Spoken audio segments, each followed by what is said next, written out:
What if I were to suggest that you play a key role in the awakening world? And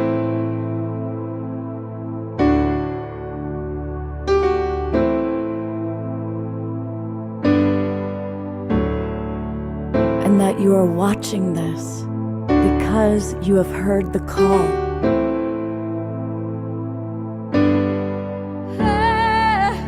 We can start right now by opening our hearts and minds.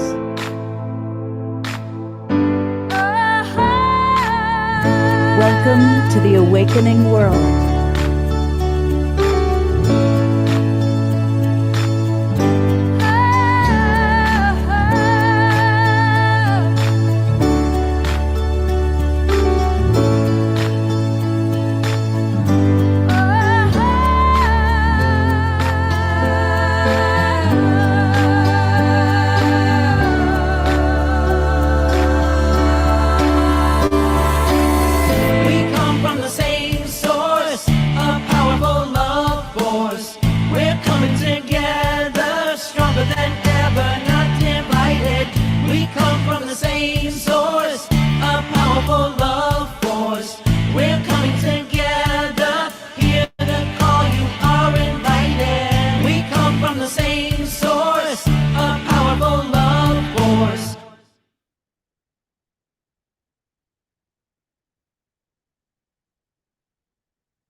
Good evening, everybody. I'm Love Coach Scott Thomas, and I'm happy to be your guide and your host for tonight's Awakening World. We had planned this show a while back, and just today, some of you may have seen this, some of you may not know, Dolores Huerta, who is one of the primary figures in the movement for farm workers' rights, after over 60 years of silence, today released the information that she had been sexually molested by Cesar Chavez and had 2 of his children out of a non-consensual sexual action. Another hero, Cesar Chavez, and there were going to be all sorts of every annual Cesar Chavez celebrations were all being canceled. And for 60 plus years, this woman was silent because she didn't want to damage the movement. That happened today.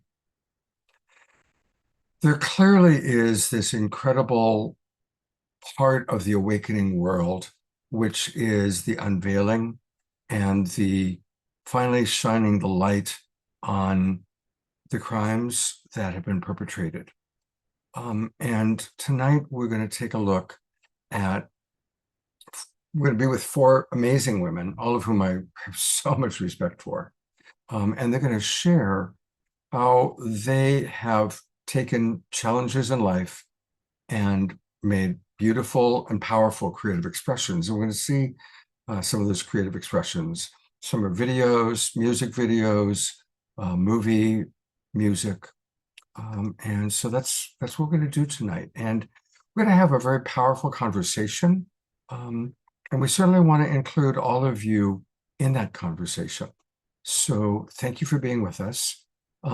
Speaking of being with us, our beloved Omar Shar is not able to be with us tonight because he is just arriving today at the Sedona Ascension Retreat, which I had actually originally planned on being at, but that didn't quite work out. I'm here in the Bay Area instead. And so we don't have Omar Shar in person, but we do have an Omar Shar video. And I had that pulled up and somehow it disappeared. So we're going to get it again. You may remember this one. It's called I Am the Lover You Are Looking For, that you need. And I think it's appropriate for tonight's show. Let me make sure that I can. Yeah.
wrapped in your doubts. My love is all that there is. Your fear is hurting you so. I know it's all that you feel, and that it's hard to let go, let go, let go, go, go, go, go, go, go,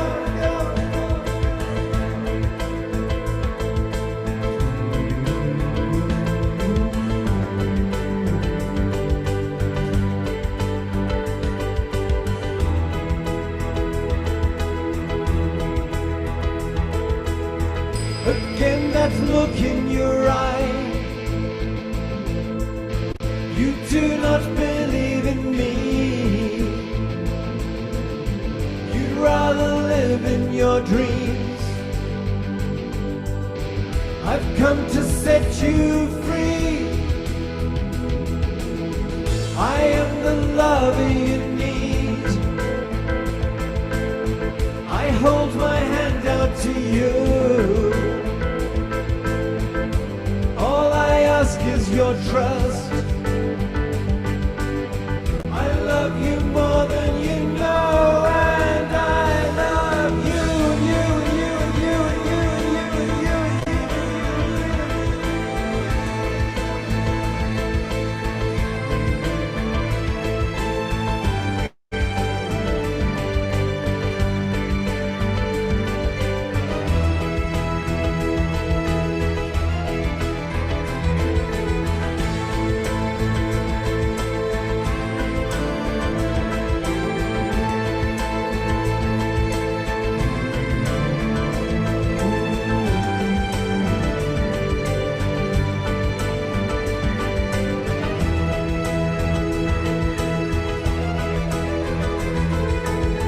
I see you longing for home. You need to feel you belong, and that there's purpose to life. Come back home.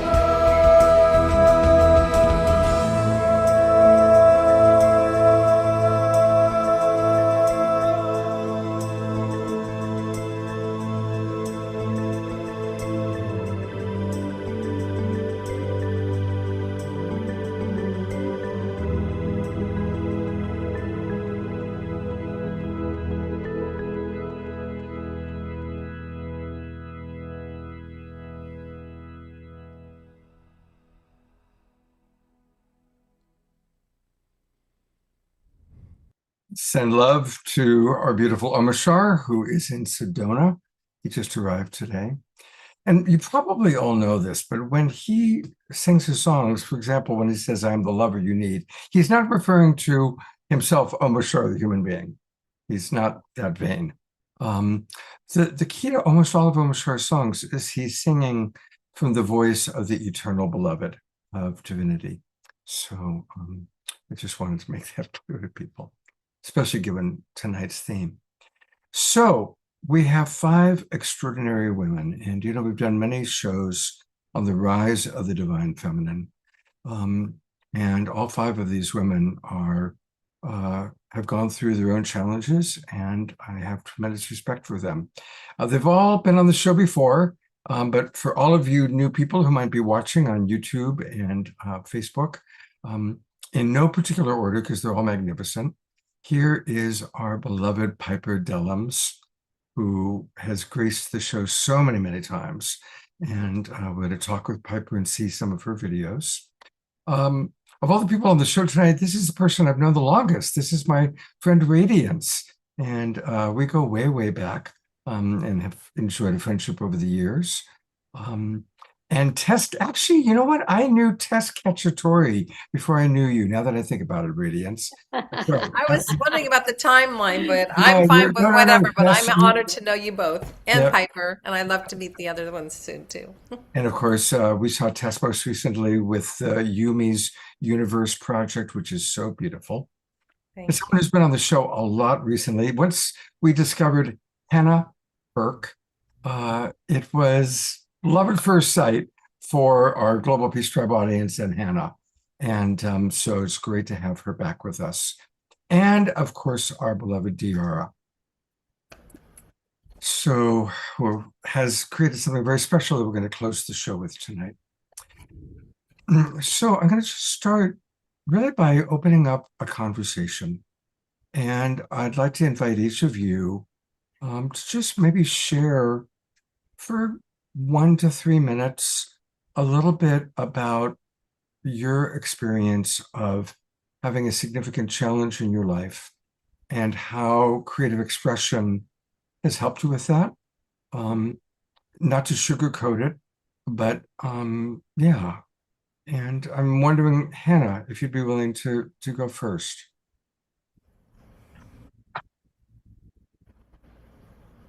Hi, thank you, Scott. I'm open to going first. I feel also if there's someone's heart who feels particularly like ready, I would love to invite that. I'm feeling, is there someone?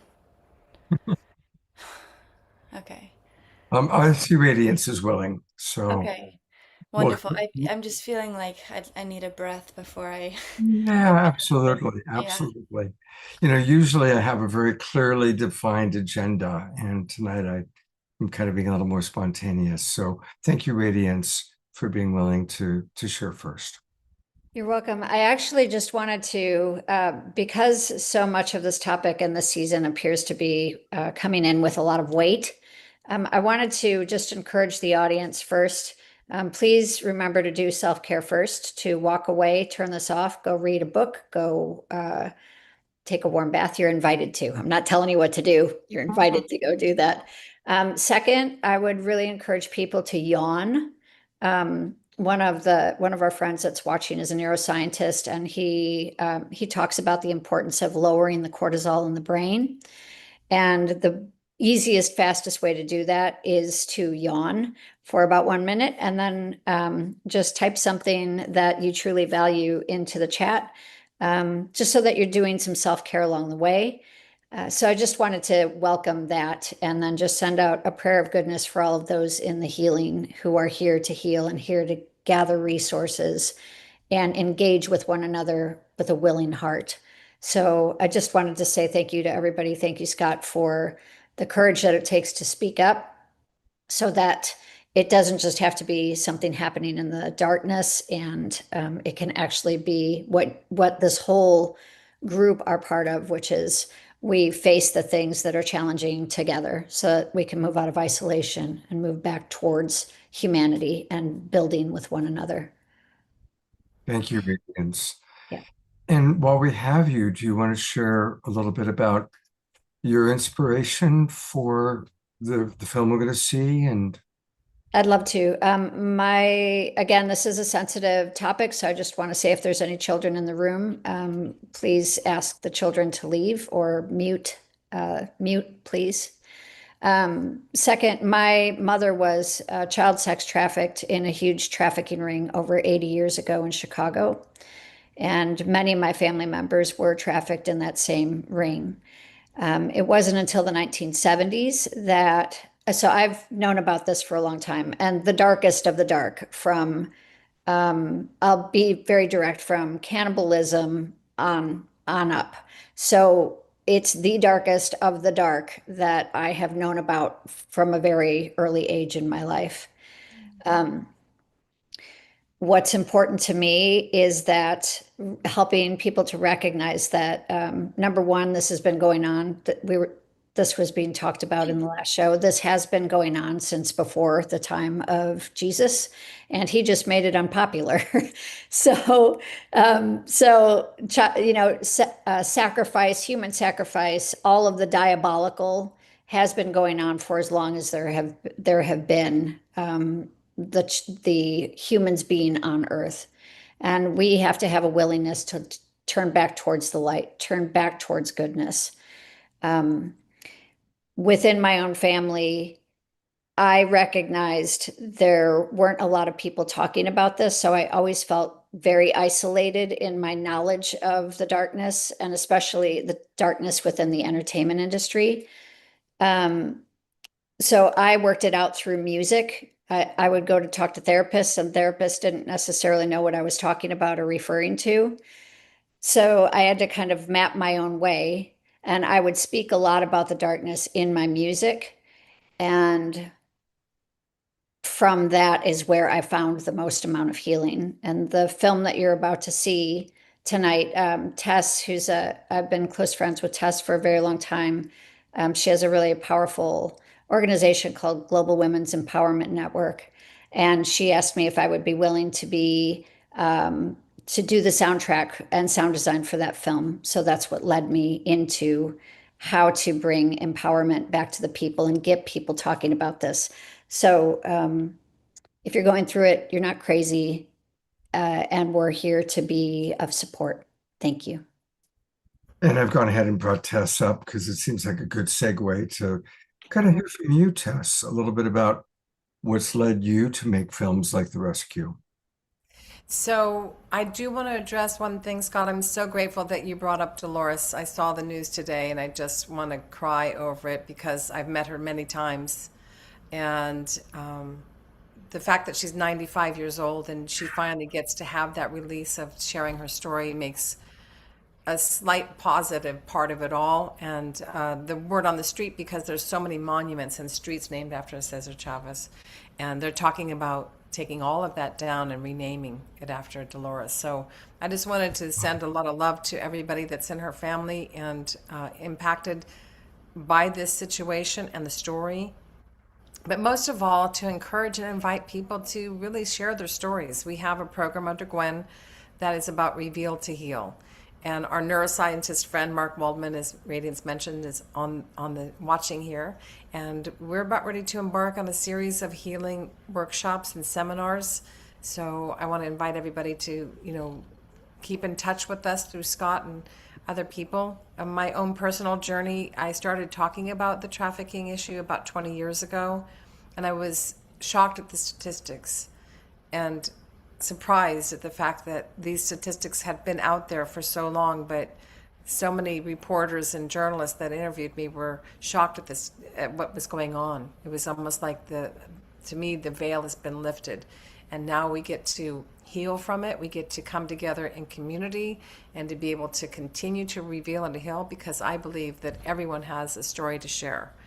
And I've had my own personal domestic violence and relationships. And another story that I haven't really talked about much, but I'm getting ready to, is that I was actually human trafficked. There's a difference between human trafficking and sex trafficking.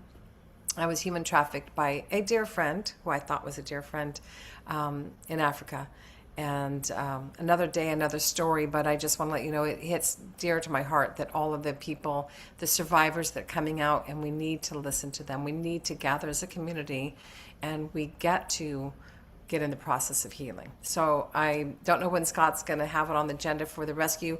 It's a very important movie to me. I slid it into a production of a TV show that I was working on during COVID, and I was at the Marriott Hotel, and they had a sign in the lobby that said that they give education to their global employees about how to watch for trafficking in the hotel industry, how to watch for people with suspicious behavior that's really marked and identified into behavioral signs that we can all be witness to and all be aware of.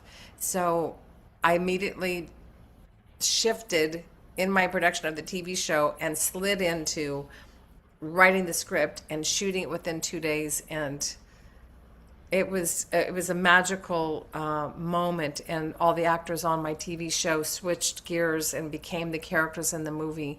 So I knew it was divinely guided to have that story be told. And this was in 2023. We won over 20 awards in the film festivals, including the Whistleblower Film Festival, which I'm really excited about. That, part of that whistleblowing thing, when I say excited, it's not like, there's weight in words, but I am proud of the fact of the whistleblower. I also was with Piper on the Illuminate Film Festival. I'm really honored to have that award as well. The whistleblower to me is about standing up and have our voices be heard.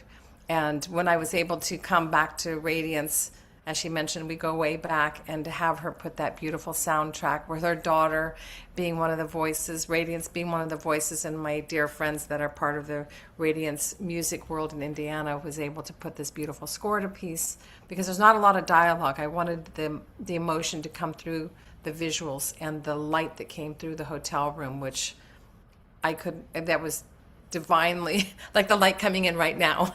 It was God's light that came in on that. You'll see in the film that was totally gifted by the universe. And I'm really honored to be here. And thank you again, Scott. And I'm not sure when you're going to watch the film. Well, I think let's show it now. Okay. Yeah. Such a build up. Radiance, is there anything you want to add before I show it about the film? Is there anything you want to say before people watch it? You can find it on YouTube. If you need more resources, we have resources between Tessa and I, and I'm certain Scott has more resources. Thank you so much for your willingness to heal out there, and you're not alone. So, and again, just trigger warning for people that are sensitive to this. Please turn it off if it's too much, and then come back for the conversation. Thank you. Okay. All right, here we go. The film it's not long. It's 6 minutes, and it's beautifully done. I've seen it a few times, and here we go. It's called The Rescue.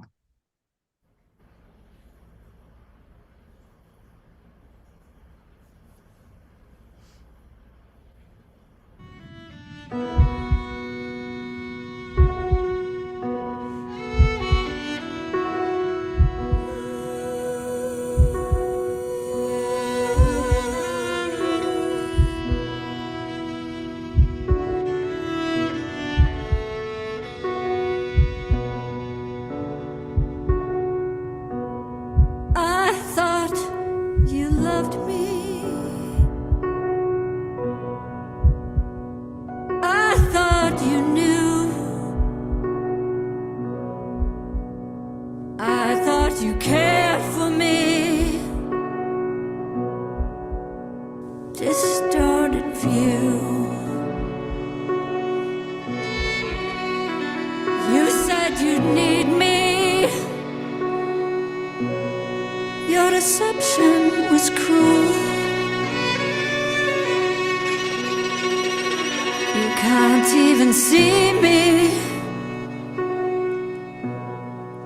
from your distorted view.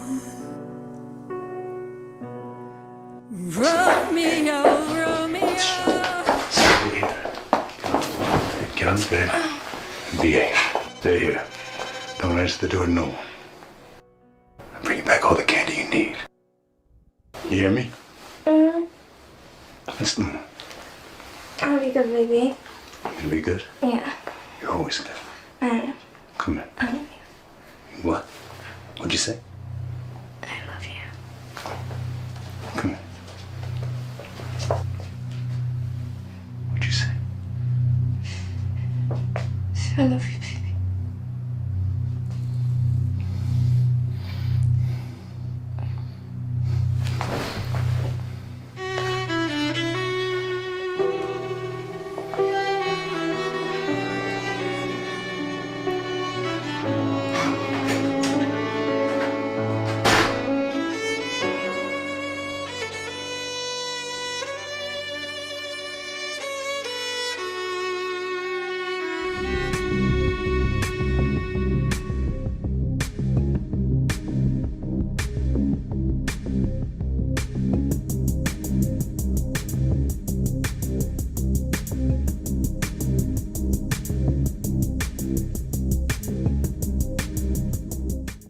There is something going on with that guy.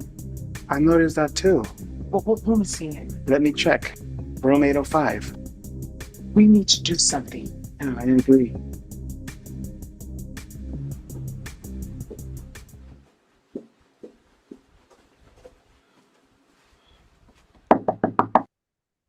Hello? Is that you, baby? Hello, is anyone in there? Are you in there?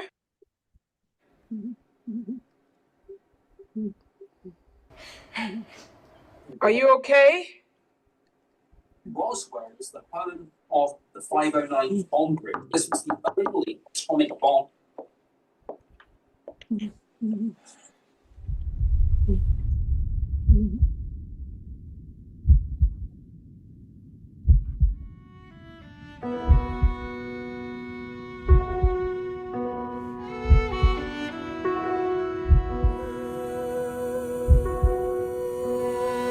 Hello?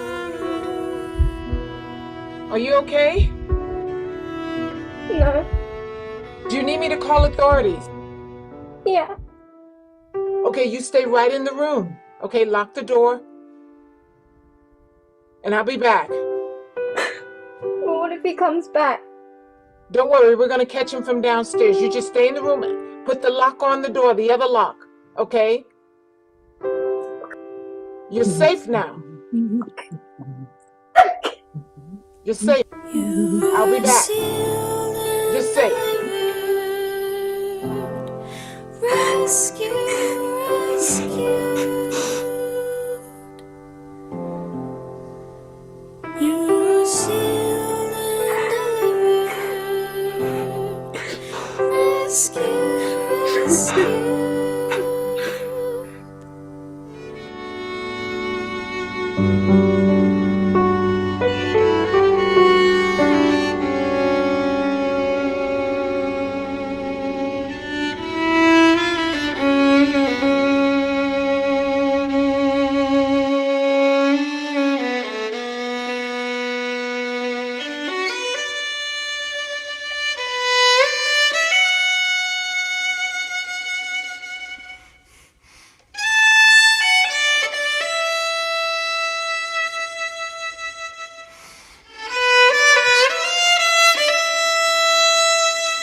I don't know what hit me just, I haven't seen it for a while, but what hit me, which may be a thought process for anybody, and I just want to bring clarity to this. We followed the Marriott rules and the hotel rules to a T.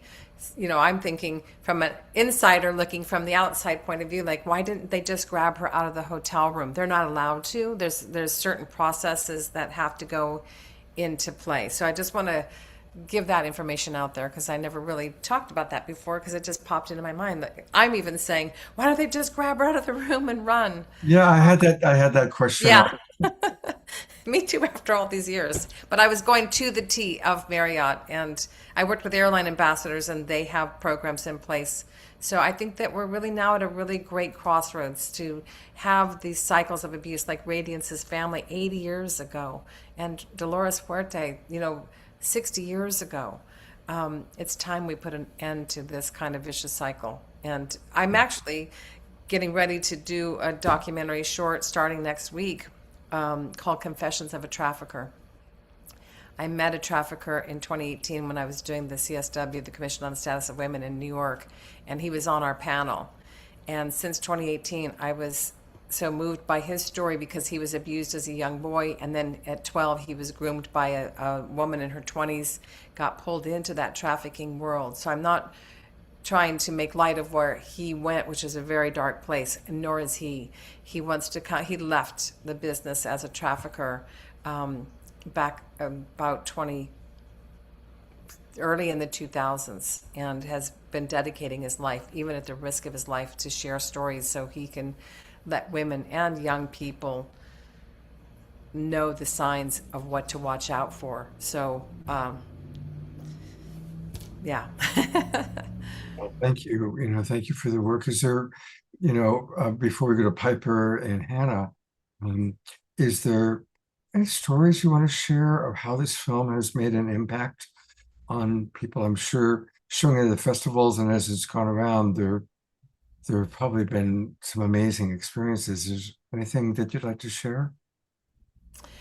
Well, I just encourage everybody to have their stories be shared and, to connect through Scott to Radiance and me and Mark Waldman, who's on the watching side of it all. We're going to be doing some really powerful workshops that'll be in person and online. And we want to work collaboratively because I'm sure anybody that's connected to Scott is a healer and a doer and in action. And so we invite you all to work together because we can't do it alone. Radiance, anything you want to add? I just wanted to add that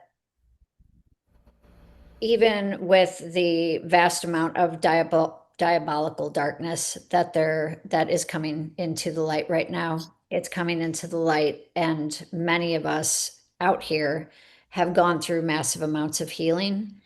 And I really encourage people to move out of the place of complete overwhelm about these conversations into the next gentle step of what each of us can do as humans to reach out to one another and let people know that no matter where you are on this journey, there are resources and we can continue to heal. And it's important to have courage and step forward. The last piece is that I just want to really say a few things to the older generation who were asked. This wasn't addressed until the 1970s in our Supreme Court. So children had no rights until about 1979. And that was many years after I was born. So it's a really new conversation in terms of what's coming up with Epstein and the rest of it. It's a very, very new conversation. And many of our older generations were never given permission to speak up. And there's a lot of shame and a lot of darkness, and that's how it stays generational. Lastly, I just wanted to thank my daughter. She was 17 when she sang that, 16 actually, when she sang that. And she didn't want to be known because she was underage at the time, but I just wanted to let her know, that I'm just grateful to be part of the generations that are willing to heal here. So thank you, everyone, and thank you. Just sending out the courage, the love, and that I hear you and I believe you, and I'm grateful we're all here to heal. Thank you, Scott, and thank you, everybody, for being on the show tonight. Thank you. Yeah. We'll go to Hannah in a moment and then Piper, but I want to read some comments that have come in. So I'm keeping you on camera for a few more moments while I read some of these. Carol Craig writes, "It's been my experience that most women I've known throughout my 65 years have had some sort of sexual abuse and or assault situation occur in their lives. I'm not surprised because the disrespect towards women has been so accepted throughout society that this was not questioned. It was also not believed by people when some brave women attempted to call out their abusers. I'm thrilled to see this topic being revealed tonight, as sad as it is. Humans need to evolve better." And Katie agreed with that. Tiara said, "Let's hold the light while we witness the pain. Righteous anger firm." Eleanor Joy writes, "Accolades to each of you for pursuing this subject. My heart is bleeding." Therese commenting on Diara's line about holding the light and witnessing the pain. And yes, we must do that. Trina Joy, coming all the way from Ecuador, writes, "Thank you all for sharing so vulnerably and courageously." And she wants to know a little bit more about the feature film, Oh, Romeo, and the coming documentary and how we can support you. So I'm going to read one more comment, and then I would love to hear from both of you about answering Trina Joy's questions. Finally, Susan Bloomquist writes, "Your words, Radiance, will attract others because of the authentic desire for your healing and others' healing. May many come to your workshops and bring light to these difficult subjects." So, Thank you. Thank you. anything either of you can share about plans for the feature film or for the documentary that you're starting work on? I would say that the documentary took a really interesting turn because I was not in contact with the person that I was talking about until this past Christmas. I looked for him for several years. He left a very highly intensive, evil gang, for lack of better words, and his life was in danger. So he went underground for a while, but he's come back out and reached out to me through our mutual friend and says, I want Tess to tell my story. So I'm very honored to be able to do that. It might trigger some people because of the things that he did, but I really feel in my heart, spending 5 days with him in New York back then, and where he is today, even further down that path of wanting to heal and help people heal, that this side of it, as rough as it is, he's sorry, truly sorry for what he did.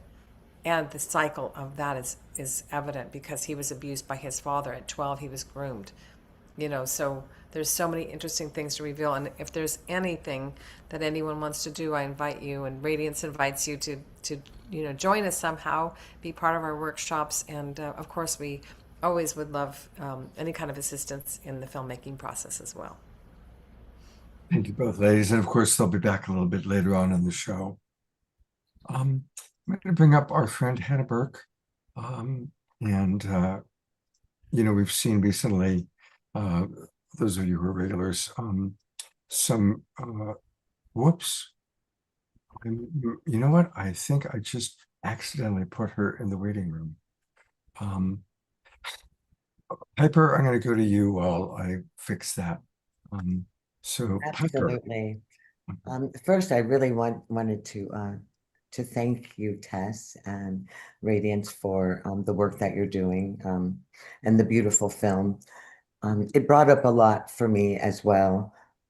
It brought up for me not just the reality that there has been, generational sexual trauma from grandmother to mother to my daughters to myself, but really how compounded the psychological and emotional and cultural trauma has been for us as a people. Whereas there is now this beautiful sort of awakening and this move towards sexual trauma and human trafficking and women, there's still that silent voice of erasure that hasn't yet allowed itself to breathe, that talks about the reality that the domination and erasure of identity, sexual and human trafficking and violence was the historical foundation, not just of this nation against African American and Native American people, but also in Africa, like in the Congo. And so these, everything from cannibalism to sexual rape and trauma of children was normalized and legal all the way through the Jim Crow South, and even silently today, even our privatized prisons are human trafficking. So I'm affected in a very compounded way when I watch these things. I don't simply identify them to gender or what's behind, sadly, behind the sepulcher of a hotel room, but that this has been a seeded voice within every aspect of cultural and generational voice that I have ever known. So through that, I believe that the choices that we're all making in whichever ways we step into the unveiling of this fact is that we are realizing that survival is never automatic. It will never be automatic. It will always be this conscious and repeated choice and decision.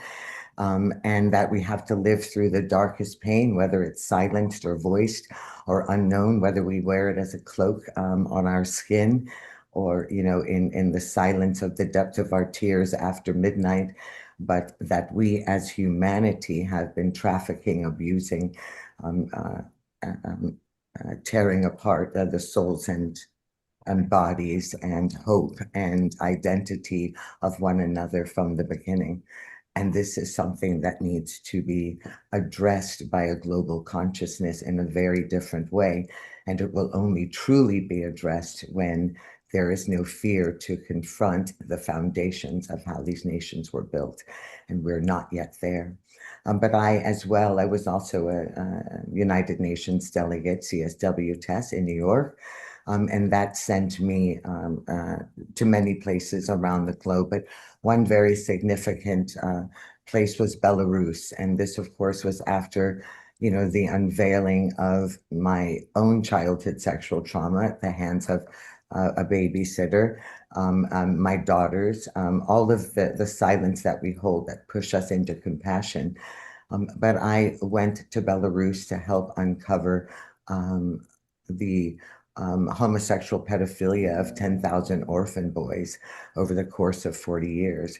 And 80% of those who were obviously killed and never made their way to vocalize their trauma. And even if a few of them had in that part of the world, they were killed very quickly thereafter, whether it was called suicide or a house fire or thrown out of windows. But one of the things that I recognized in the trauma of the human condition, no matter where it is in the world, is this disregard for human life. And they were finding boxes and bags of bones of children ages 2 to 6 that were being boys 2 to 6 that were being raped and tortured and killed. And we're finding this now also in infant pornography and infant snuff film. So this is a really large conversation and a really large dark evil.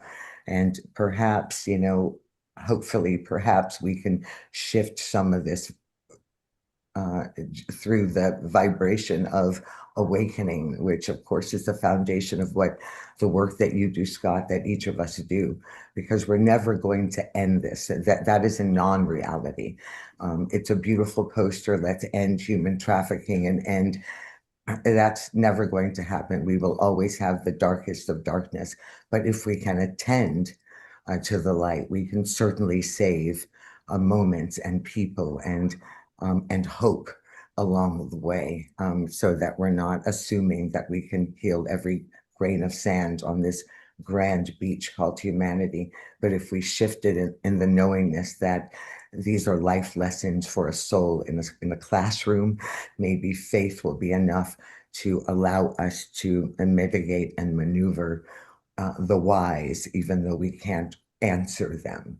We can say, perhaps this is a soul lesson that we can ascend beyond when we translate out of this human experience. That's sort of my hope. But, God bless everyone on this call who has experienced or borne witness. And that's all of us, whether it's a loved one or a neighbor or just having a compassionate heart. We have all experienced the darkness and degradation of the trauma of sexual, human, psychological, and physical violence. And so here we are.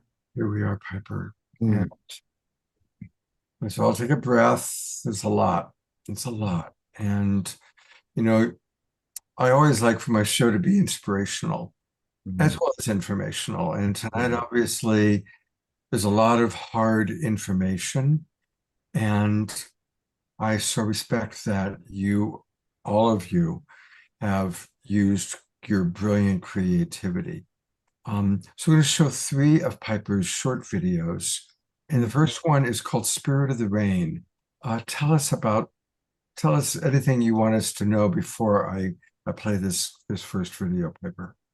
It's been a while, but Spirit of the Rain I did with the music is, of course, our brilliant brother, Gary Malkin. I don't know if the music and the sound is correlated properly yet, but this is a reminder to all of us who have walked through the storms of life, what it feels like to resurrect or to address the depth of the storms. It's really a somewhat of a poetic soliloquy, to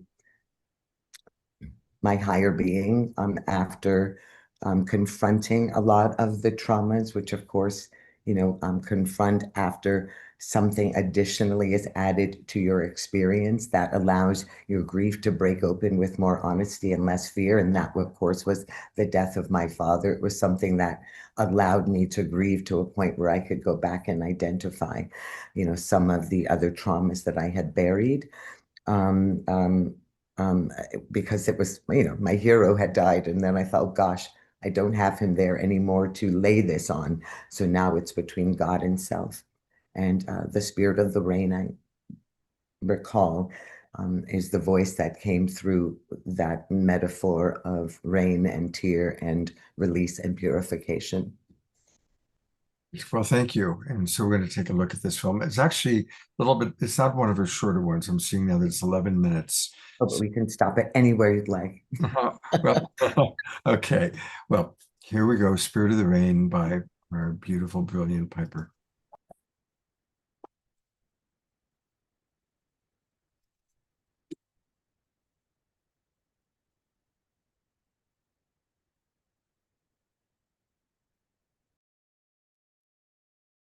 We go to gallery view for a moment, and let's, for those of you who have your cameras on, sending love and appreciation for just the beautiful artistry.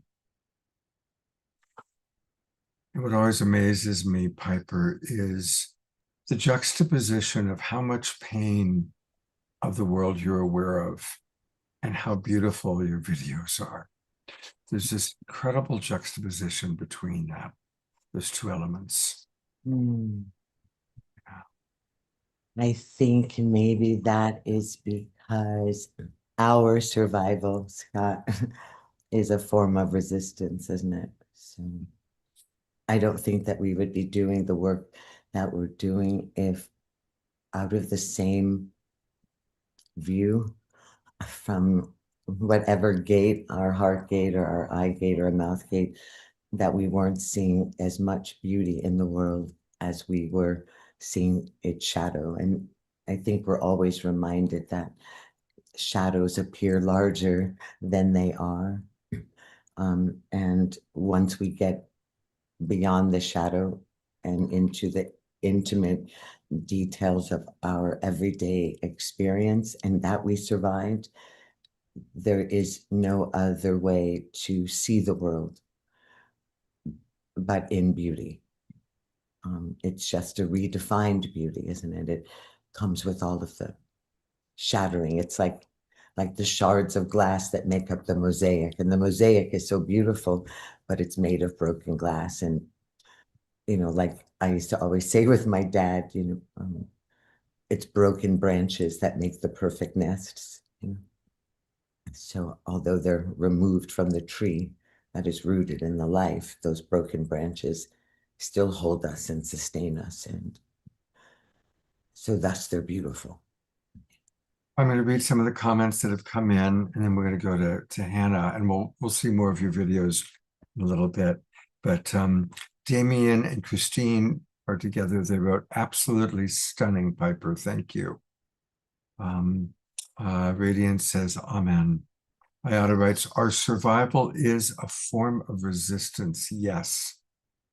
Lorna Sass also pointed, wrote the same thing. They were both very touched by that. Sage writes, "How courageous in the darkness and simultaneous and awesome light." Radiance writes, "Brave and courageous. Amen. Beautiful beauty from the ashes." Bonnie, our beloved Bonnie Russell, writes, "Magnificent." Lorna writes, "The healing power of beauty, sound, and creativity." Our wild monk at the Mystic Monastery, Jerry Anderson, writes, "Dearest Piper, this is profound beyond words." Eleanor Joy writes, "As usual, Piper, this is brilliant. Very sensitive, deep, and rich. So much gratitude." DR pointing out Gary's piano notes are so healing. Tender hearts and strong resolve. Anasuya Hallelujah is in the audience, your soul sister.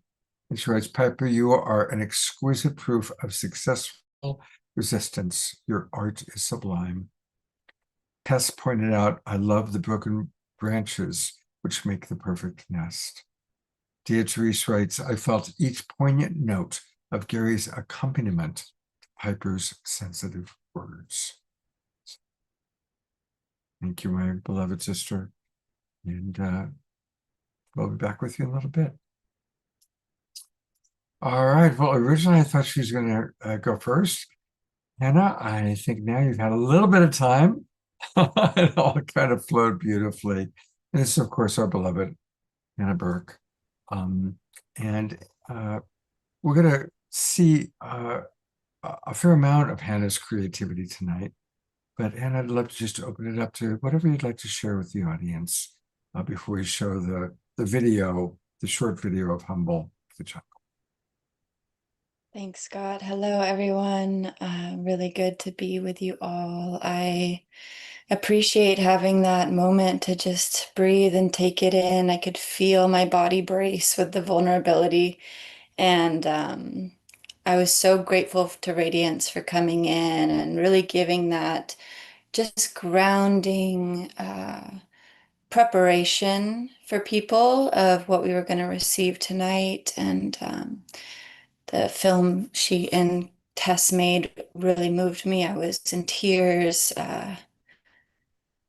And Piper, just wow, you are you're brilliant, and I just really love your words, your offering of words. I feel them in my bones, and I will always remember the writing that you offered and gave to Scott on his birthday a couple months back. It was just truly profound, and happy to be here with you all, and Diara as well, and everyone in the audience.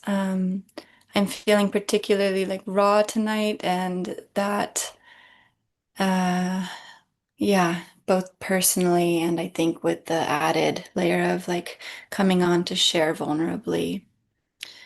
But I really truly believe and know that art holds a sacred power. Before I consciously reconnected with spirituality as a pathway through this world of form, I found what I was searching for early on through art. Before I knew to explore the unseen or what I was experiencing with these glimpses or visions or energies or non-ordinary reality from a young age, I didn't really have a language to hold my experience. I was highly sensitive, was attuned to subtle energies, but I grew up in an incredibly patriarchal home. There wasn't a lot of room for the level of sensitivity that I had. And starting around the age of 11, I really shut down due to some direct experiences, and all the belief systems that got encoded into my being were just distorted. And I became very disconnected from my true nature. And I got plunged into the darkness from a young age, and survived that barely for a long time. But what helped me through those early years as I was navigating blindly tremendous unprocessed pain and darkness, and a sense of like feeling like I did not belong in this world, I found art, and I started just drawing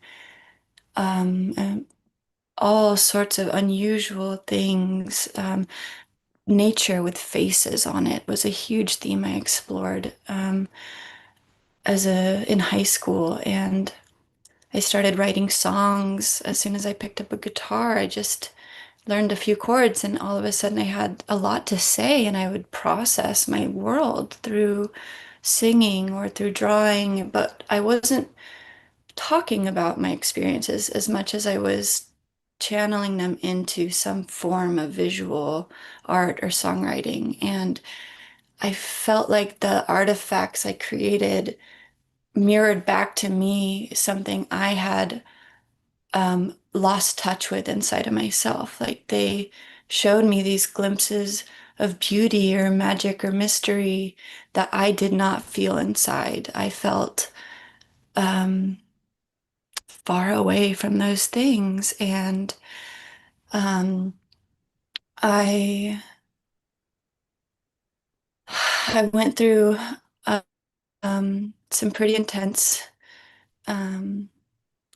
experiences in my 20s, including suicide attempts, and was hospitalized multiple times. And then I went through a very, very, very psychopathically abusive relationship that I barely escaped from. And that was the turning point in my world where I no longer knew, like I was just living on this, like, I really don't know how to be in this world. I don't understand how to live in this world. And I was at that threshold point of I'll do whatever I am able to learn how to heal myself and connect with this divinity that I had a glimpse of.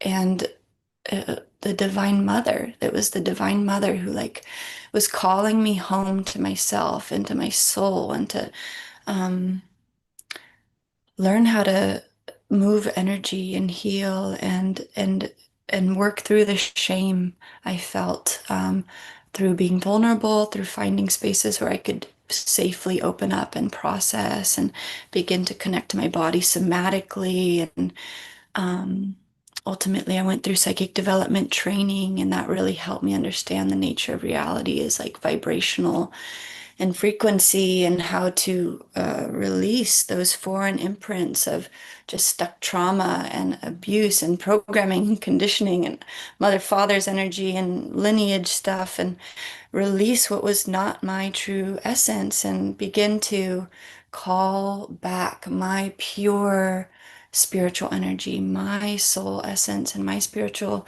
nature, and encode that back fully, and begin to move through the world, understanding what I had not learned growing up was that there is this pathway of divine feminine knowledge that, we go through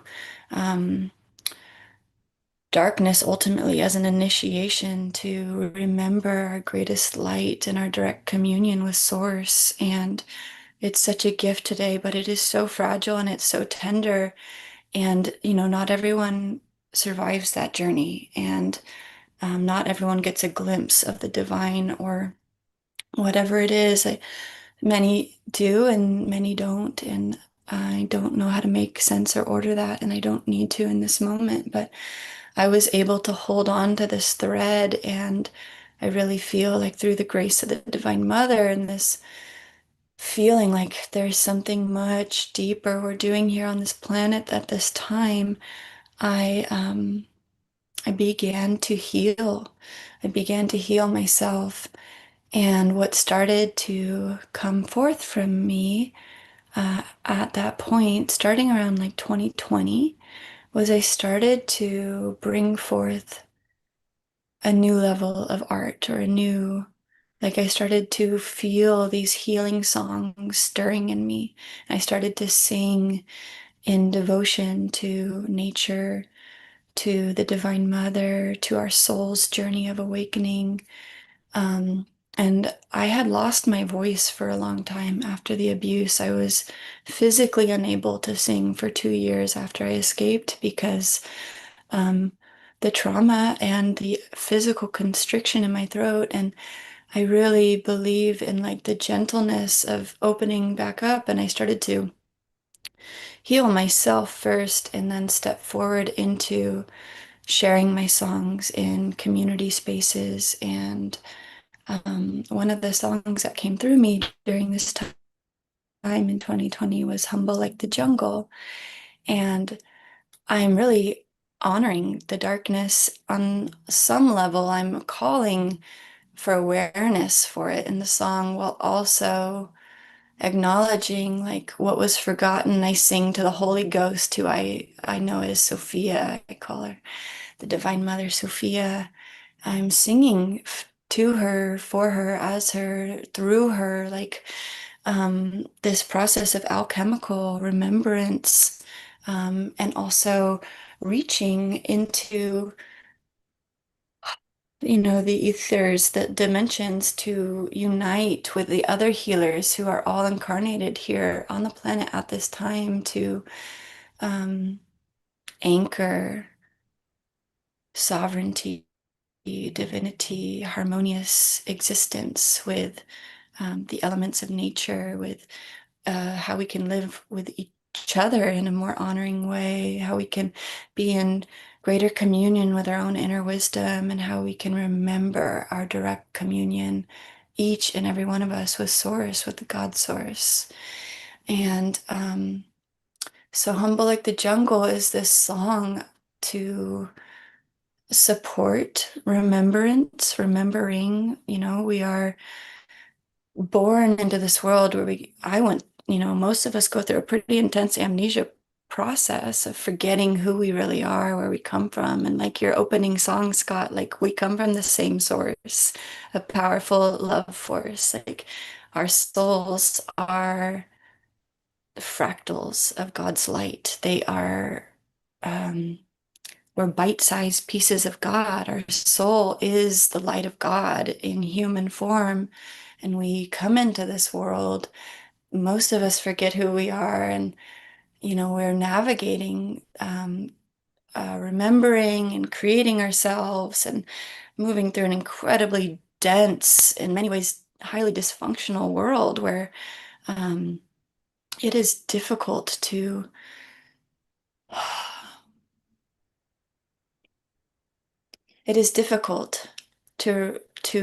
truly connect, to get connected again when there's so much we're being bombarded with, that wants to keep our awareness focused outside of ourselves, or keep us in a state of disconnection within ourselves and with one another. So I believe, especially like as women, as we remember our spiritual power, and our ability to walk in deeper states of direct communion, we actually initiate a lot of change by recoding reality through remembering our sovereignty and our boundaries, and saying no more to the disrespect, and finding that strength in ourselves and help inspiring that strength in one another. It's time for our voices to be heard. And I know that's incredibly tender, and there's a lot of rage and so much emotion there. And may that be channeled into an absolutely like evolutionary pathway, for each and every one of us to remember how to live in right relationship. And yeah, I think Scott wants to share the music video I made for Humble Like the Jungle first. And this video was released 2 years ago, and it really goes into my personal experience of moving through the underworld and the shadows, and beginning to have visions of my higher self, this future time, and like knitting my consciousness back together. Like my higher self begins to heal my woundedness, and I emerge from that state, united in myself, and turned to the sun with this focus and this purpose and intention to move from that place of alignment. So yeah. Just before we show the video, there's so many comments that have come in. And there's also a question. So I'm going to ask the question and then read the comments. Is the art behind you your artwork is that something you created? Yes, this is one of my woodblock prints. So I hand carved this on a block of wood, and I call it Sun Worship. I made this around I think 2019, 2020 as well. And it's like receiving the light of the sun. It's the feminine drinking in that solar principle, those codes of the intelligence encoded into light that is able to activate our DNA. It's able to evolve our awareness. It's just a beautiful moment of communion with that light. I'm trying to get out of the way. It's sort of. You did a good job. Thanks. But yes, it is one of my original works. Well, please take in some of these appreciations. Radiance writes, what a gorgeous testimony. Soul grateful you chose to live. Mm. DR writes, I was just thinking how soothing your voice is, Hannah. Kathy writes, I'm still trying to find my voice and self to heal. So thank you, Kathy, for that vulnerability. Carol writes, I love the profound depth you were able to share about your journey, Hannah. Also, you have such an old soul energy to you. It's very calming and peaceful to me. Mm. And DR writes, no more healers on the run, Hannah Burke. Tess writes, I'm so happy that you found your voice. Ayada writes, as I'm listening to Hannah and feeling so moved, I so relate. I'm also getting a visceral sense of how all the environmental damage we are seeing is actually an expression of the unaddressed violence in human civilization. Susan Blomquist writes, ah-ho, these are wise words from Hannah.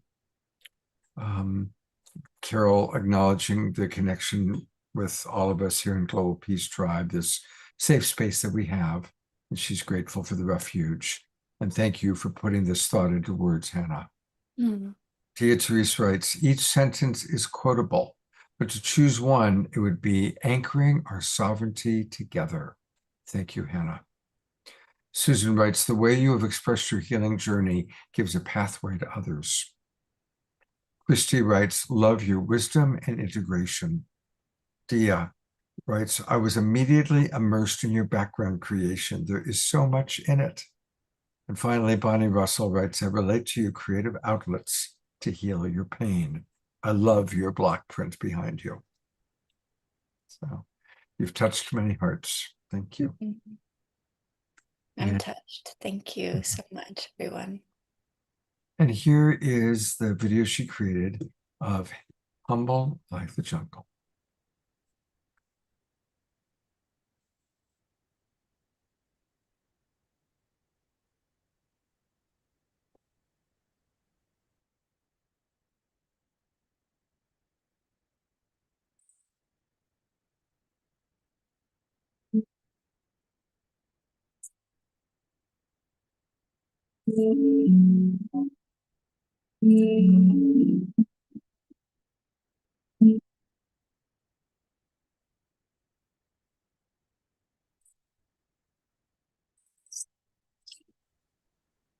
Yeah, it's not playing. It's not playing. It's not, something's off.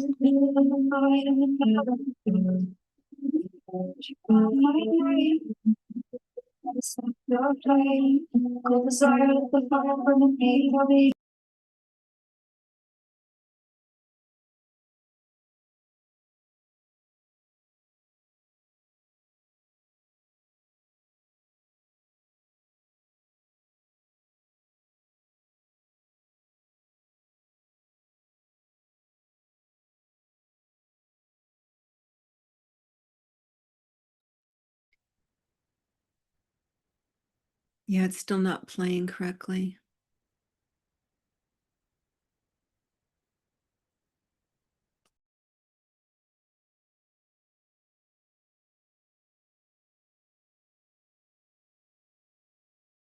No sound, no video.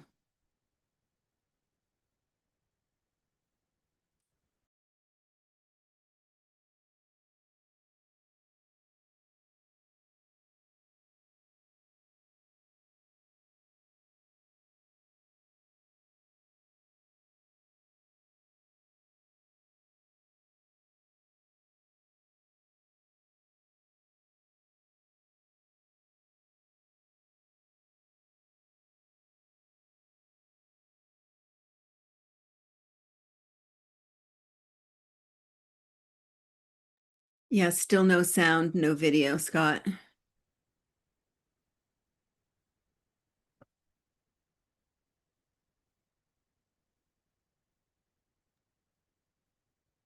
Hannah, could you explain a bit about your experience?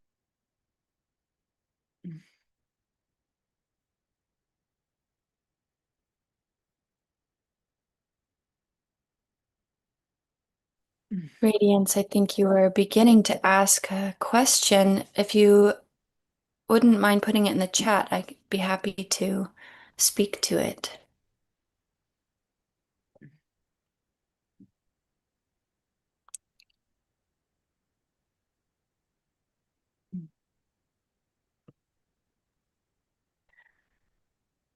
Nothing playing. Yeah, video is still not playing, Scott.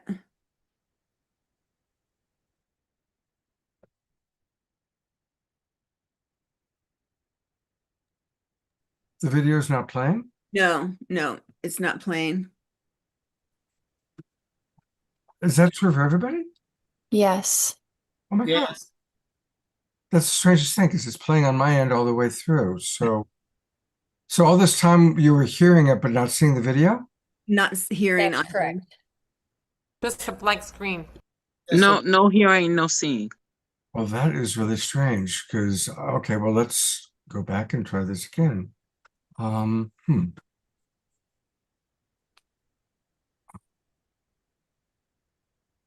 So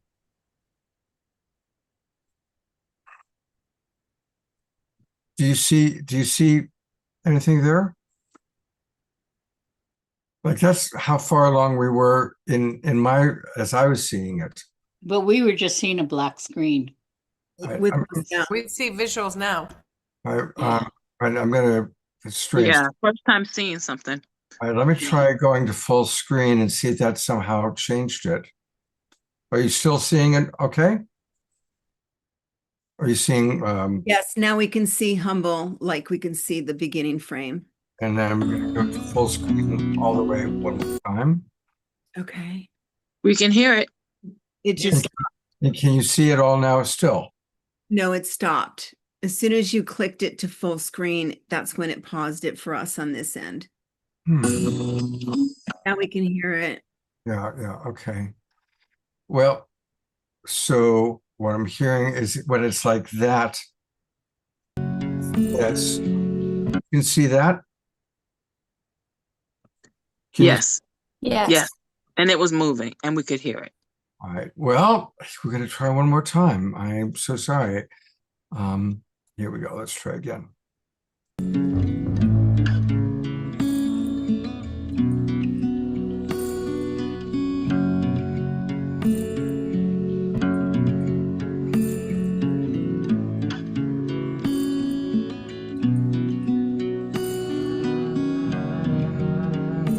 Holy Ghost, I'll make you proud. Hey, you know I heard you crying out loud. I was born in the belly of the beast, in the middle of the night, in the temple of defeat. I am here cause you called my name. May the demon try to snuff your flame. Cold desire, let the fire burn and be. For the elemental nature of my soul is flying free. Fuck this hell and all the damage done. Mother knows that the war's been won. Now's the time for the healers on the run to steady at the beat and the rhythm of the drum. Meditate, let it all arise. Celebrate every tear in your eyes. You're brave for just being alive with the monumental weight of forgetting you're divine. I am humble like the jungle. I am bleeding. Can you feel me? I am humble like the jungle. I am bleeding. Can you feel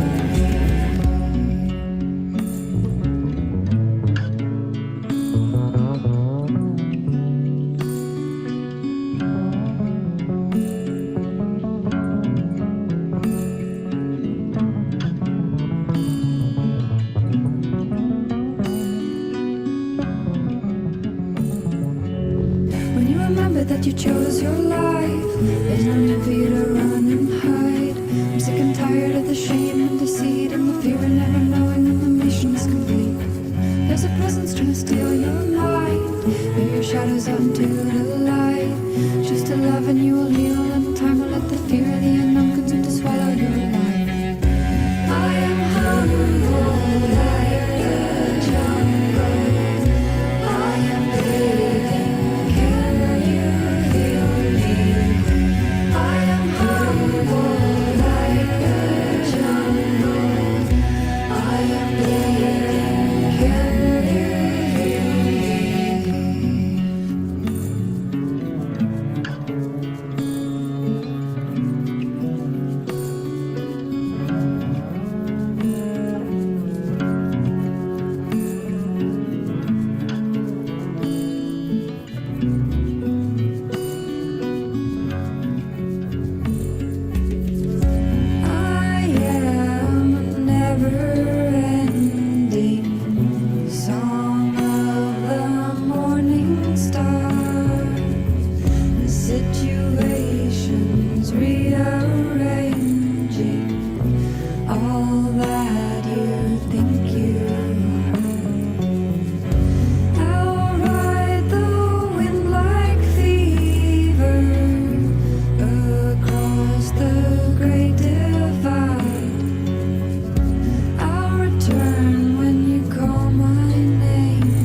afraid to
Holy Ghost, I'll make you proud. Yeah, you know I heard you crying out loud. I was born in the belly of the beast, in the middle of the night, in the temple of defeat. I am here cause you called my name. I know the demon tried to snuff your flame. Cold desire, let the fire burn in me, for the elemental nature of my soul is flying free. Fuck this hell and all the damage done. Mother knows that the war's been won. Now's the time for the healers on the run to steady up the beat and the rhythm of the drum. Meditate, let it all arise. Celebrate every tear in your eyes. You're brave for just being alive, with the monumental weight of forgetting you're divine.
Such an exquisite piece.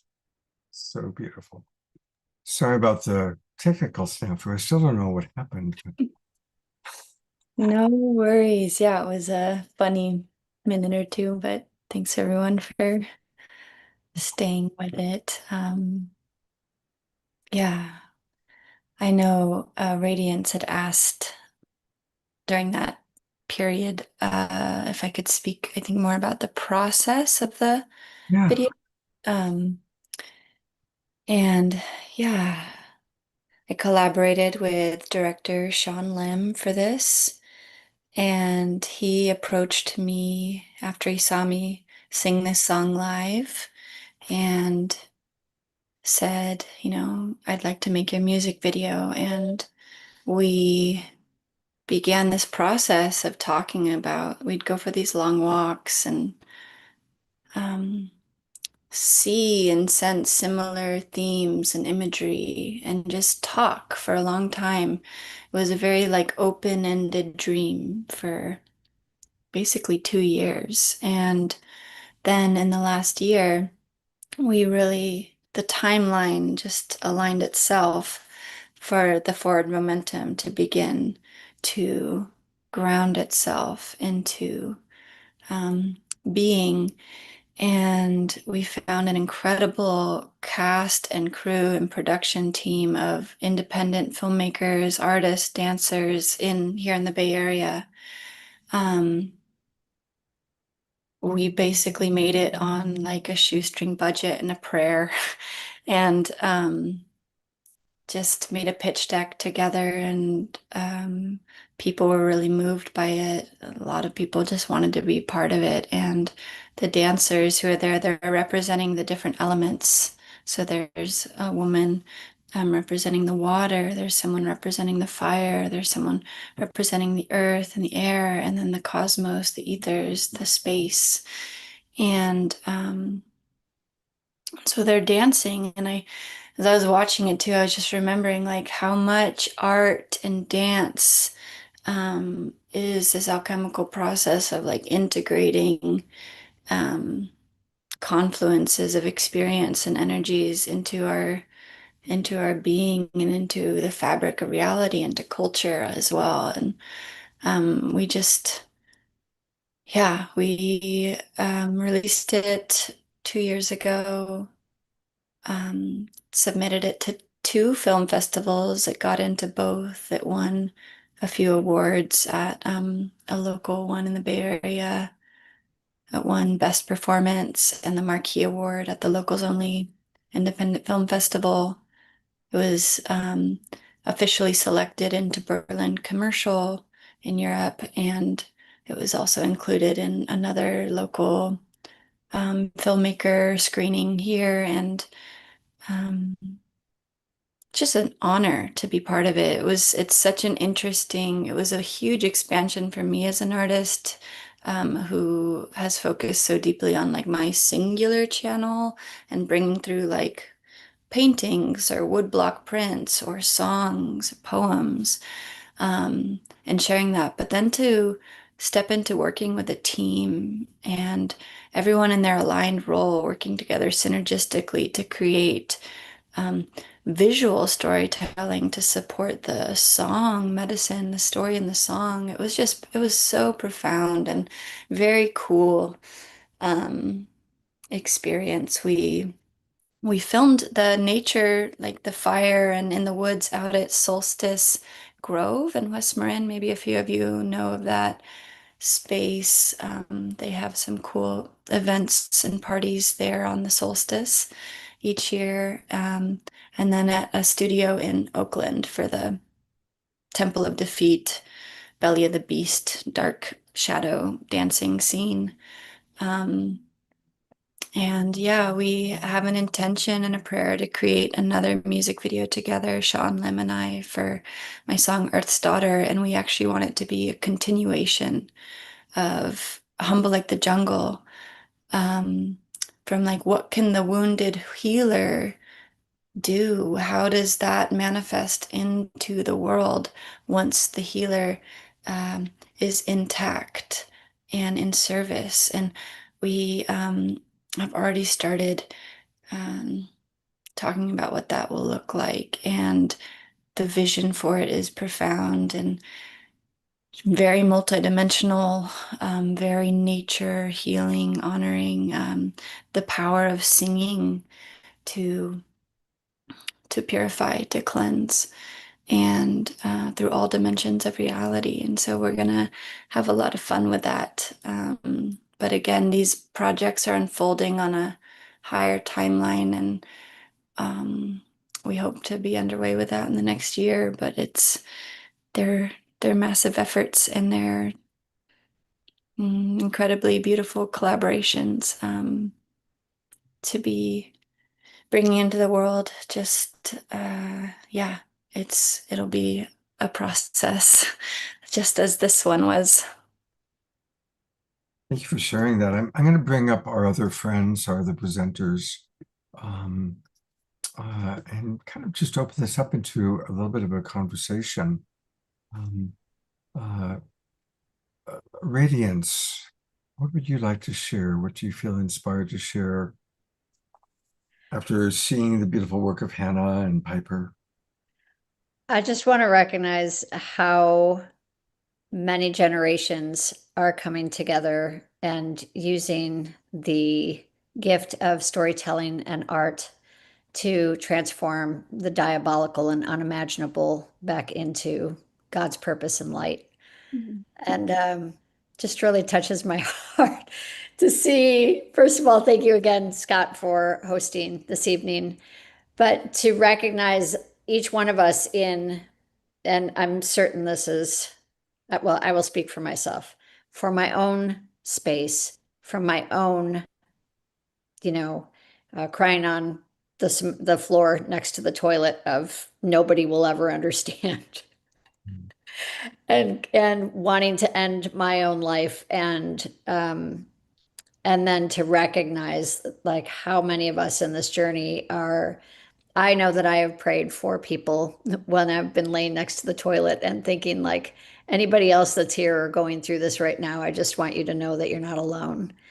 And that transforming those moments into the preciousness of the video that Piper was sharing and the song that Hannah is showing and the movies and the songs and the willingness, and that the thing that changes us as humans is our willingness to lean away from the darkness, to recognize, yes, that's there. That was not created by humans.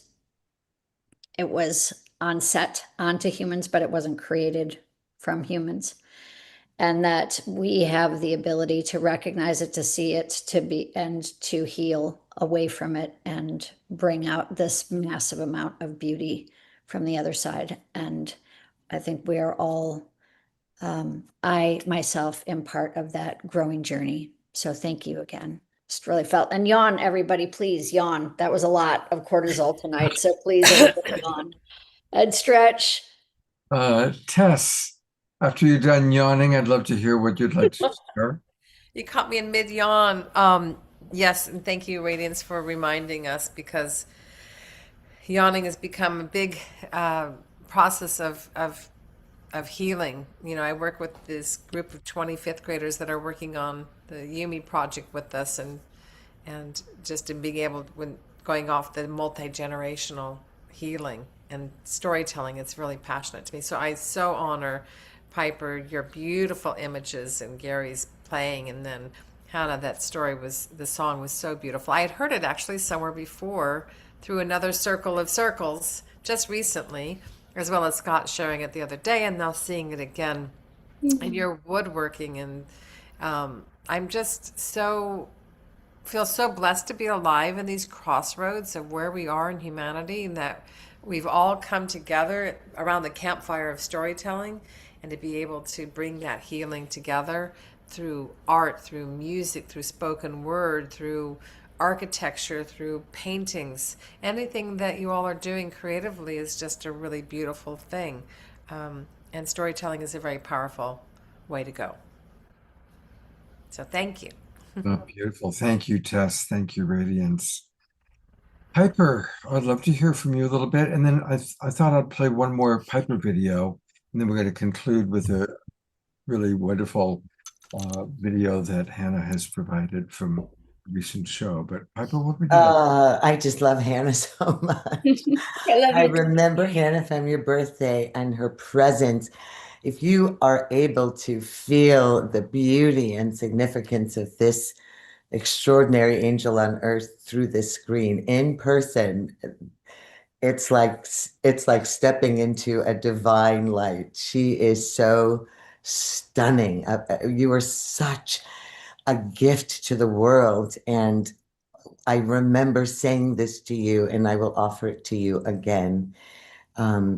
I'm so grateful to be able, as older women and men, to be able to pass the baton into the hands of a generation that is so awake and so connected and so healed and so humble and so incredibly beautiful, that it gives this exhalation to the period at the end of the sentence of our incarnations to say, we're going to be all right in this earth if we're passing the baton to women like yourself, Hannah.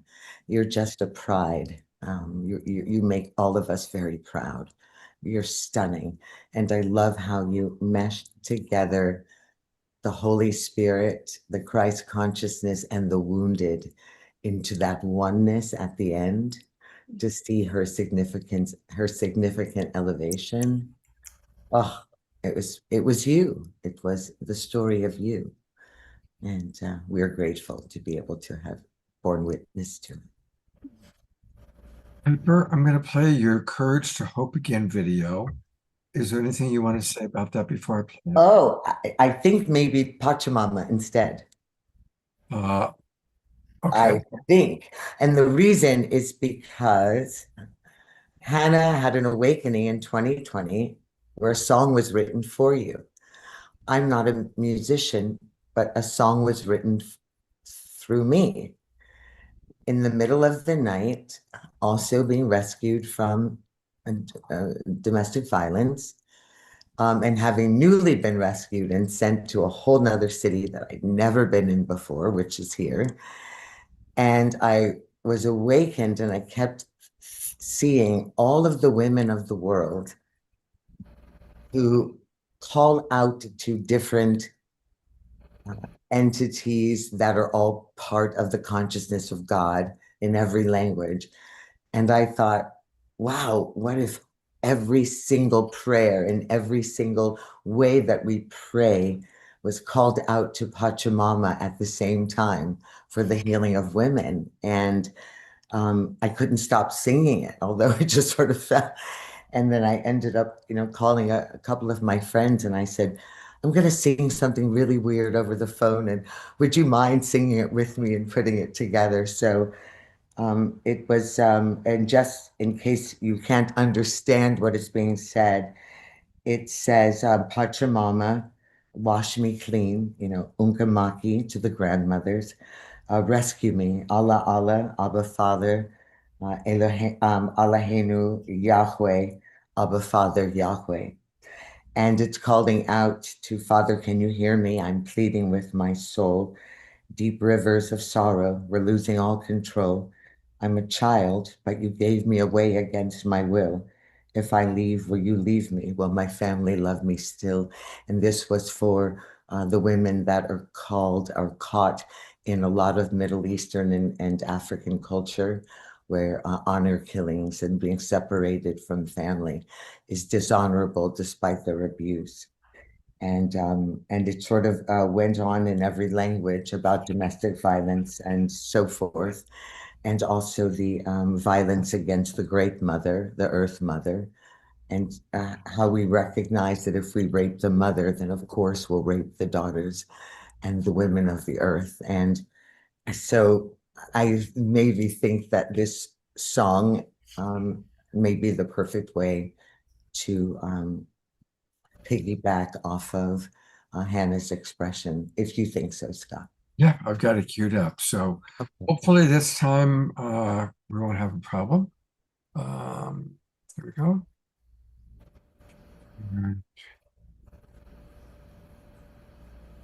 There's no sound at the beginning of her dance, by the way. So don't don't be worried if there's no sound.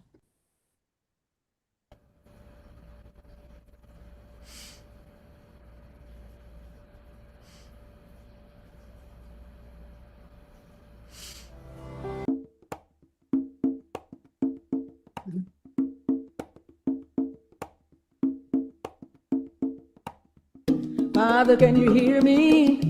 I'm pleading with my soul. Deep rivers of sorrow, I'm losing all control. I'm a child, but you gave me away against my will. If I leave, will you leave me? Will my family love me still? Filled with serpents and secrets, I could die if I don't flee. How can I bring you honor if I never honor me? Pachamama, Pachamama, Pachamama, rescue me. Ukimaka, Ukimaka, Ukimaka, set me free. Allah, Allah, Abba Father, Eloheinu, Yahweh.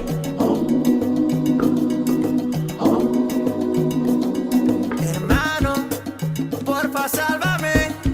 Él escucha tu voz. Yo traté, pero me cansé.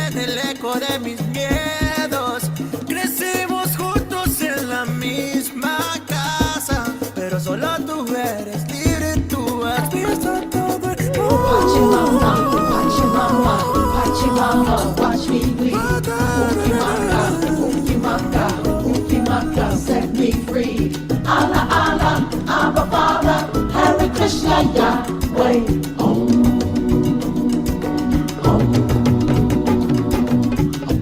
Husband, can you see me? I am not your whipping post. I'm the one who has chosen you to love the most. I'm the song when you're dancing. I'm the deep root of your tree. I'm the rose of your garden, the earth that plants your seed. Your embrace, your protection, the design of God's creed. I was made to adore you, not bleed on the bathroom floor. You were made to adore me. Can you give me something more? Pachimama, Pachimama, Pachimama, watch me bleed. Unkimaka, Unkimaka, Unkimaka, set me free. Allah, Allah, Abba, Father, Hare Krishna, Yahweh.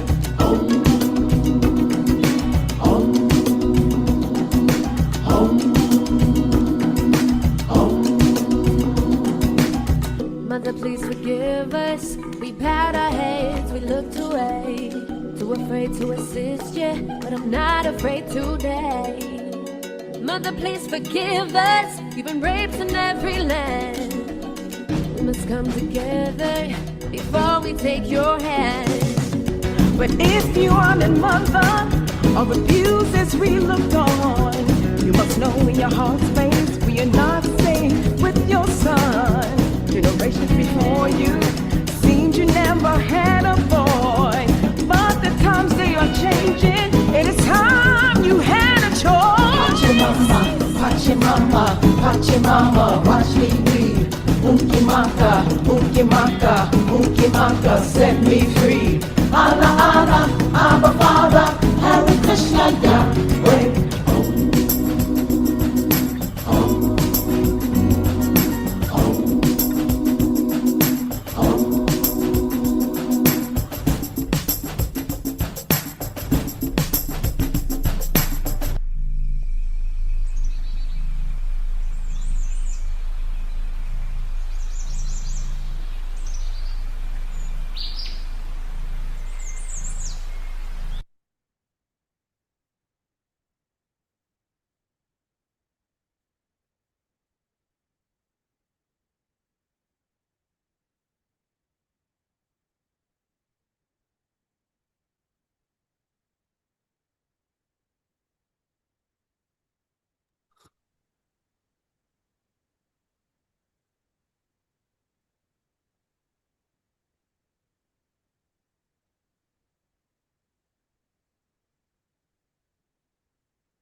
Do a gallery view so we can see everybody twinkling you. Anasuya, Susan, Connie, Kate, Christy Michaels, Jeffrey, so many of our friends. It's quite a juxtaposition of images, Piper.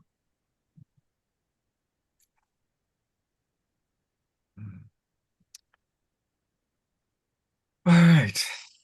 I think we're already, this is going to be a late show, everybody. We're not going to end at 8 o'clock tonight. It's going to be closer to 8:30.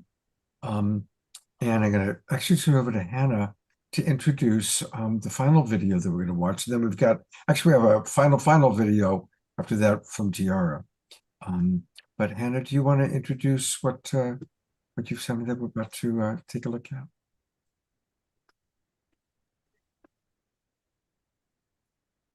Are you muted? I think there I am. Thank you, Piper, for that beautiful song. Yeah, I am going to show and share tonight a segment from a transformational ritual theater production that I was just part of, called Let the Wind Sweep Through, a conference of birds. And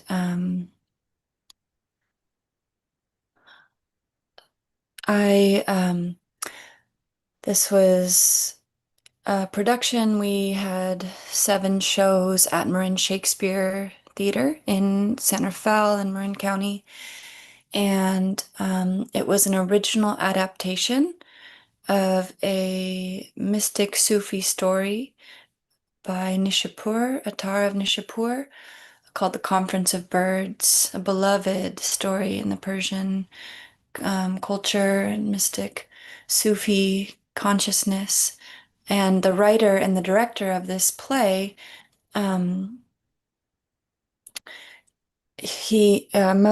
Gomez, she wove her original transmission in to this beloved story, and she brought in her lineage of Anahuacan, Mexica,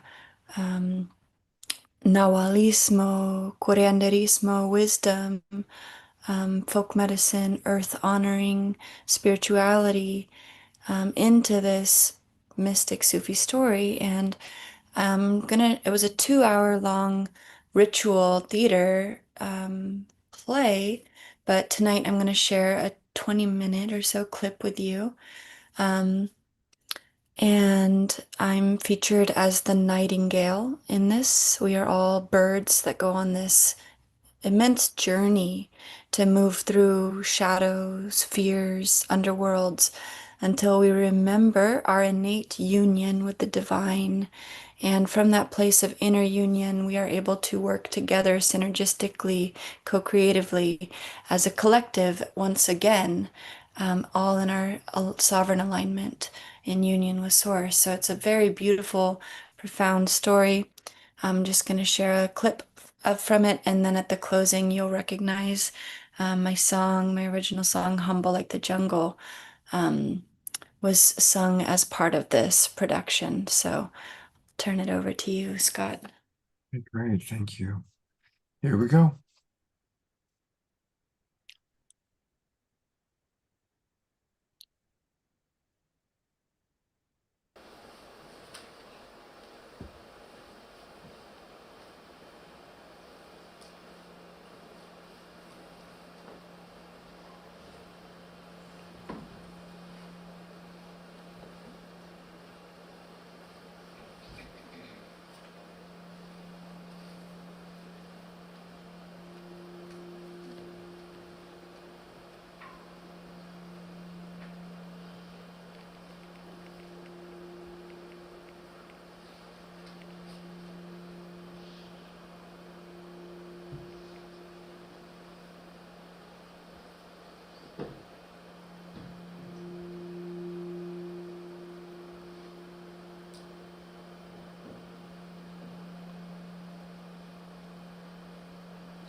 I'm one drop of rain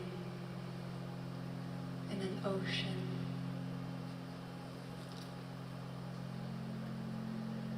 I am the dew that evaporates the rising of the sun.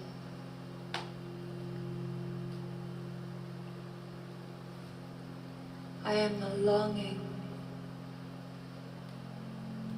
you remember and forget.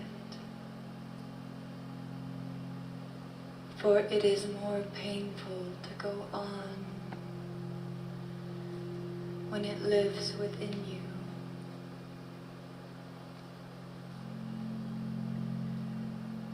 I am the song calling you home.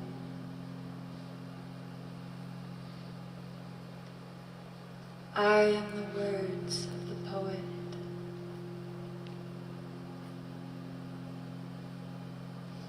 I am the mirror reflecting you.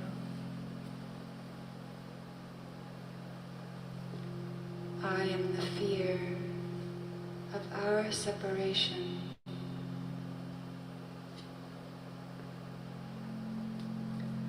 I am sensitized wholly and feel your absence. I am hollow and holy, and this spaciousness inside is hungry.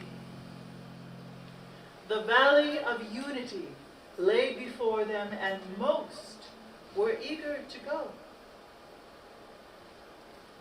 Raven, however, came carrying the many worlds that she traverses. Raven, emissary of the ancestral and the chthonic. Raven, representative of the shadows and the liminal. Raven, with the extra membrane over her eyes, revealing the hidden aspects of the world. Raven, the murder attacking the nest of the familiar, the fairy tale villain, stealer of the light for humanity, keeper of memory. Raven, mystery in plain sight. But Raven would not enter the Valley of Unity.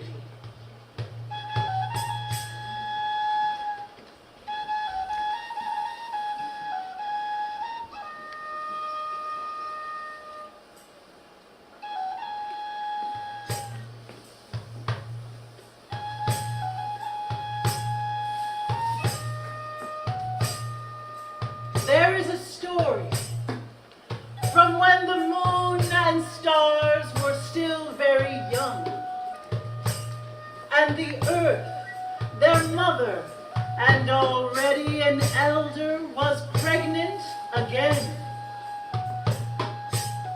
It is said that the moon and stars were threatened by this new pregnancy. They were not in alignment with what it would bring. They decided it would be best to attack the moment that the new child was born. The earth, hearing of this, was heartbroken. But she heard a voice from inside of her that said, Don't worry, Mother. When the time comes, I'll protect you.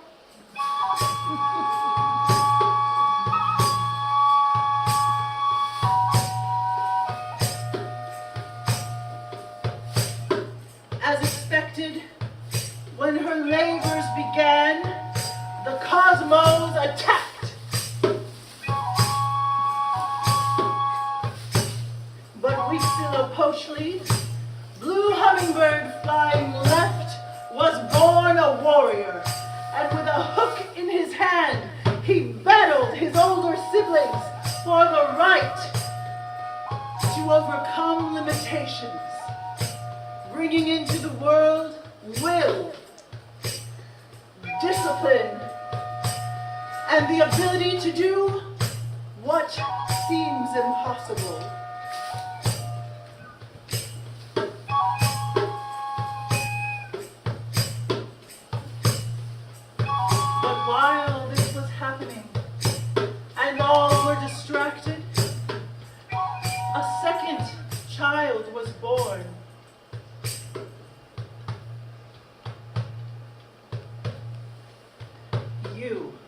Nolly Nolly, twin sister.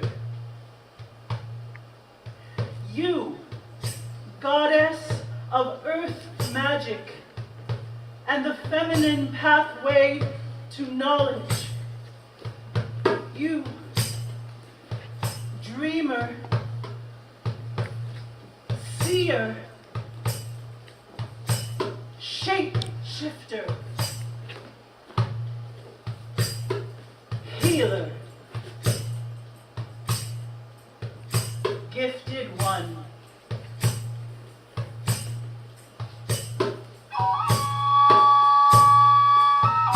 But when your mother saw you,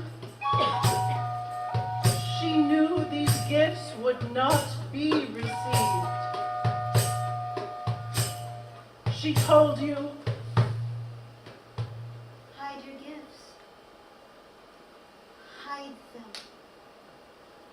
Hide until the dawn of new time.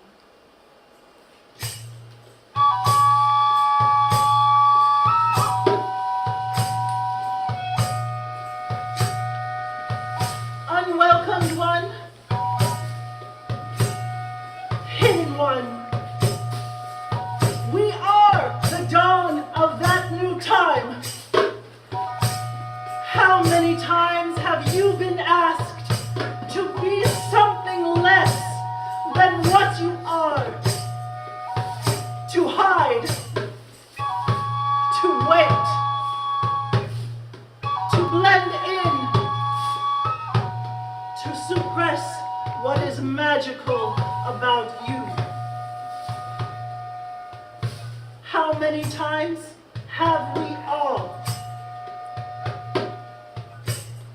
That time is over.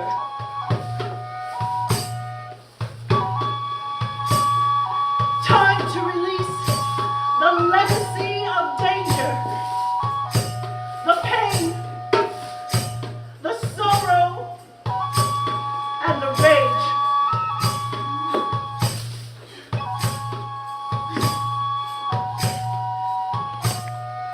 Time for us all to be who we are.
Ghost, I'll make you proud. Yeah, you know I heard you crying out loud. I was born in the belly of the beast, in the middle of the night, in the temple of defeat. I am here cause you called my name. I know the demon tried to snuff your flame. Cold desire, let the fire burn in me, for the elemental nature of my soul is flying free. This is hell and all the damage done. Mother knows that the war's been won. Now's the time for the healers on the run to steady up the beat and the rhythm of the drum. Meditate, let it all arise. Celebrate every tear in your eyes. You are brave for just being alive, with a monumental way to forgetting you're divine. I am humble like the jungle. I am bleeding, can you feel me? I am humble like the jungle. I am healing, can you feel me?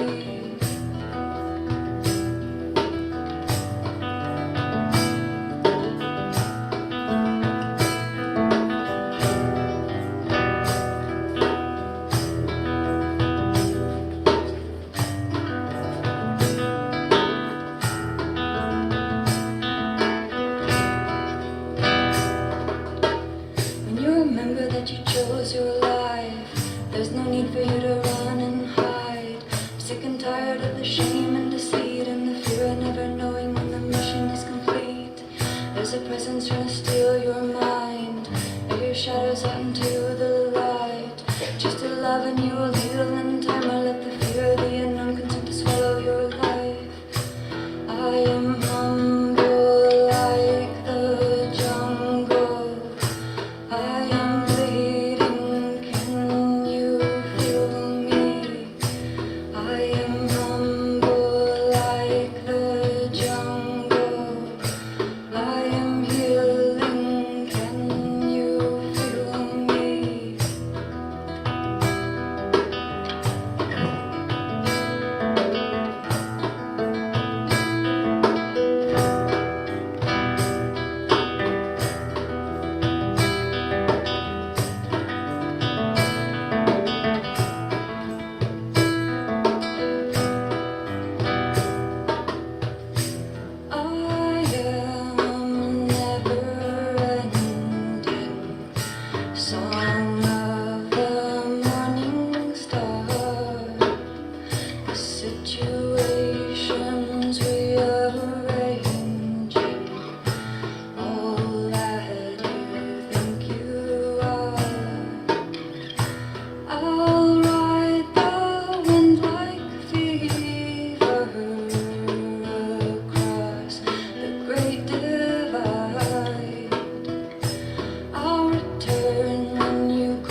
nature of my soul is flying free.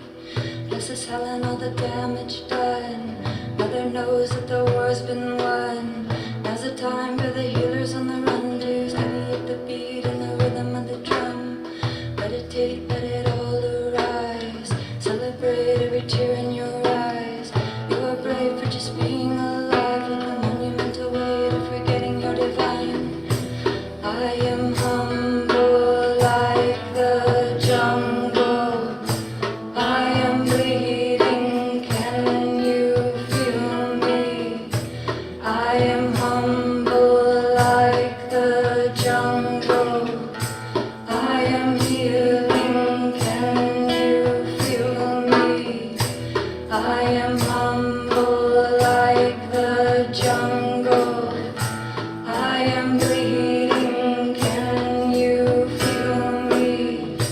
I am humble like the jungle. I am healing, can you feel me? Ooh, ooh, ooh, ooh. Eh, ooh, ooh,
Go to gallery view.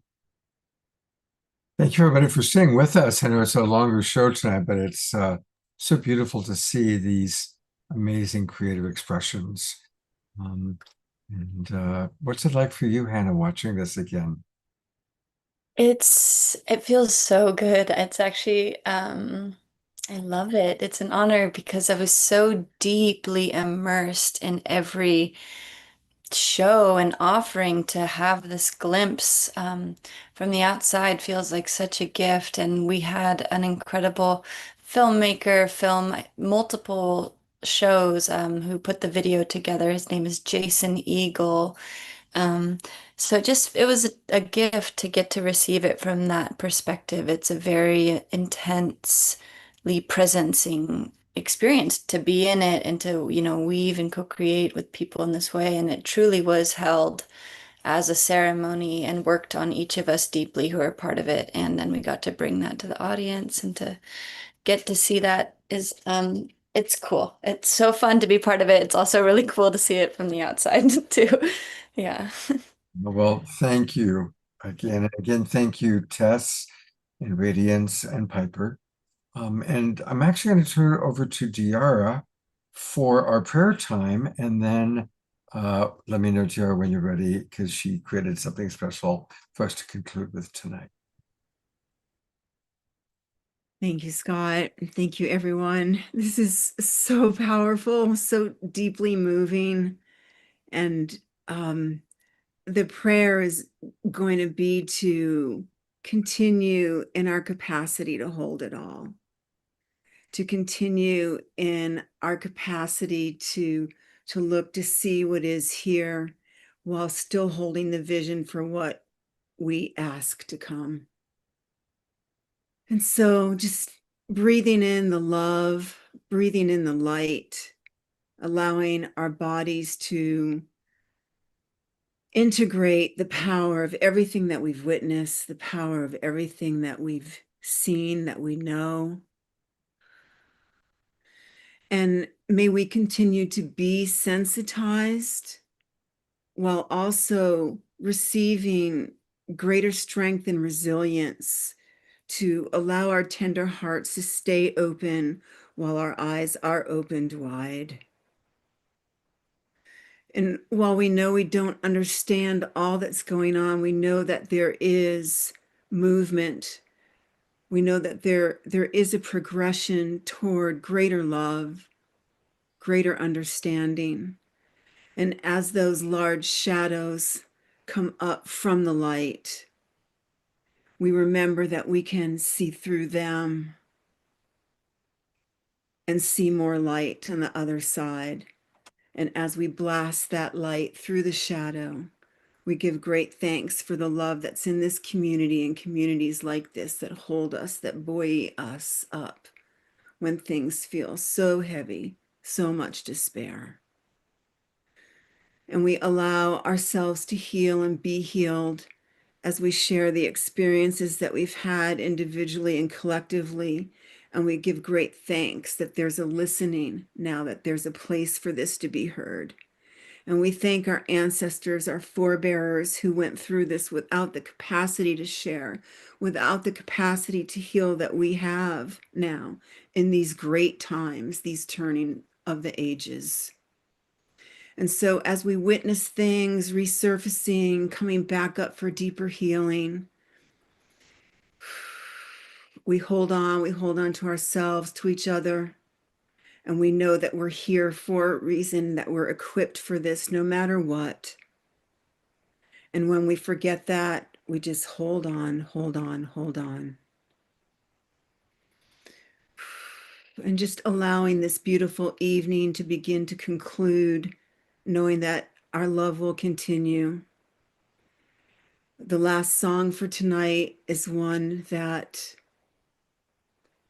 is called For What It's Worth. Yeah, this is something that Diarra put together for us just for tonight.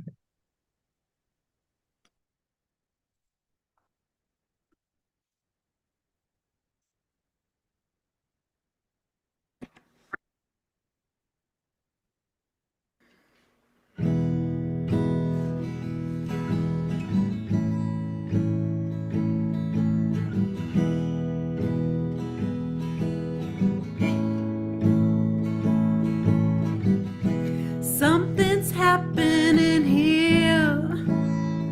What it is ain't exactly clear. There's a man with a gun over there. He's telling me I got to beware. I think it's time we stop. Children, what's that sound? Everybody look, it's going down.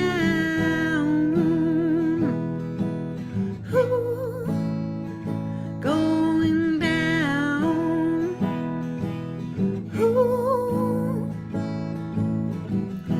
battle lines being drawn. Nobody's right if everybody's wrong. Young people speaking their minds, getting so much resistance from behind. Oh, stop, children, what's that sound? Everybody look, it's going down. Ooh, going down. Ooh, what a field day for the heat.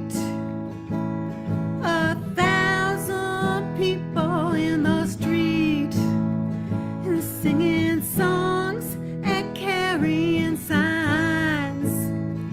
Mostly say, hooray for my side. Oh, stop, children, what's that sound? Everybody look, it's going down. Ooh, going down. Ooh, paranoia strikes deep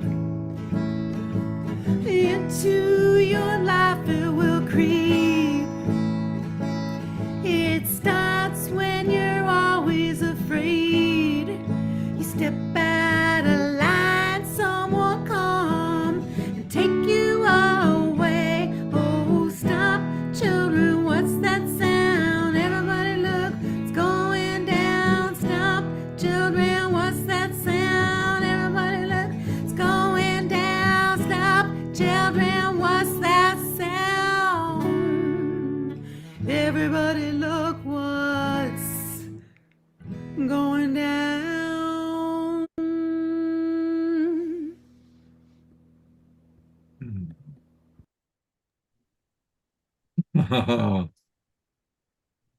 A very appropriate song. Full circle. You know, I think most of us can remember when that song first came out from Stephen Stills.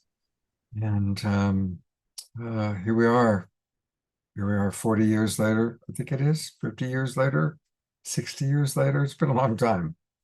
Anyway, big love to you, Tiara. Thank you. Well, it's been quite a show. I always like to let people know what's going on next. And since I knew the Tonight Show was going to be a heavy show, we're going in the opposite direction on Saturday night.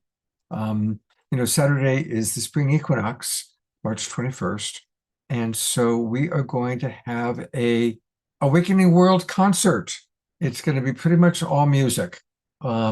And we've got some of our favorite musical artists, of course, Omashar, Astra Fox, Kira Jo, Ashoka, and John Martin has put together a special video of his flamenco guitar as he talks to our galactic family. So it's going to be an evening of music. And of course, we'll chat with all of the artists. So that's what we've got coming up on Saturday night. Thank you, everybody. Let's keep those prayers going. Thank you again, Piper, Tiara, Radiance, Tess, Hannah, and all of our Global Peace Drivers. Have a beautiful few days, and I look forward to seeing you on Saturday night. Take care, everybody.